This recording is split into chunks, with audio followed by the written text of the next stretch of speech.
Polestar is a brand that has developed rather rapidly since launching just 2 years ago. But while the Polestar 1 set the tone and the Polestar 2 brought the business more into the mainstream, it's this, the Precept, that shows us what we can expect in years to come. Indeed, the brand isn't shy about using the Precept as something of a future showcase. According to Polestar's CEO, this car is a manifesto of things to come, not only in terms of design, but also the company's sustainability and technology ambitions. To give some context, the Polestar Precept is a roughly 5 metre long, 4-door, pure electric coupe with a 3.1 metre long wheelbase. Now, it's not dissimilar to something like a Mercedes EQS in terms of stance or size, and like that car, this will be a technological flagship for the brand when it launches in a few years' time. It will sit on a completely bespoke, pure electric platform.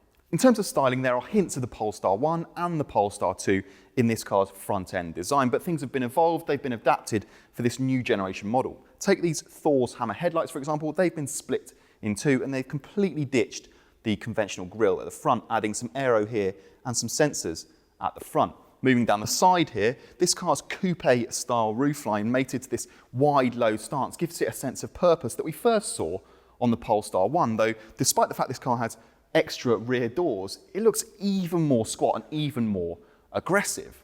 Elsewhere, you've got 22-inch wheels, a charging status bar here, no rear window, and of course, a full-width light bar at the back. Although it can't be ruled out entirely, we're unlikely to see these doors that open from the middle on the production version. The lack of a B-pillar really emphasises the space on offer though. The Precept is strictly a 4-seater, but chances are the real thing will at least offer the option of a third seat in the back. As it stands, the Precept is pretty much as spacious back here as it is in the front. You get these individual bucket seats, which only add to the sense of occasion. It's a concept car after all. You get this tall centre armrest, which gives you control to the infotainment system and stuff like that, but you get a completely flat floor, which along with the wide opening doors and the glass roof really opens up and gives a sense of space.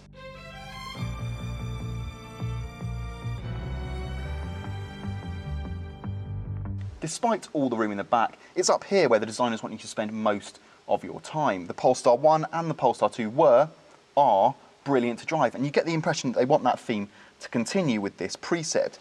You sit nice and low and the steering wheel is a lovely shape and size. Behind it you get this unique set of digital dials. It actually uses eye tracking technology to bring the most important information exactly where you need it. It's smaller and more detailed when you're looking at it, bigger and brighter when you're not. So it brings things like speed into your peripheral vision so you're not continually looking down. In the middle here we get an evolution of Polestar's Android-powered infotainment system. It measures 15 inches corner to corner and actually recognises you when you get in as a driver, so you don't have to preload all of your settings. Polestar has already said it's going to continue to use this setup for many years to come, which makes perfect sense because it's so simple to operate. Elsewhere, Polestar's commitment to sustainability runs deeper than simply fitting a battery electric powertrain and claiming the car's green credentials. The interior features, the company claims, high levels of recycled content, building on the vegan foundations of the Polestar 2. Composite materials reduce the plastic count by 80%, as well as benefiting weight.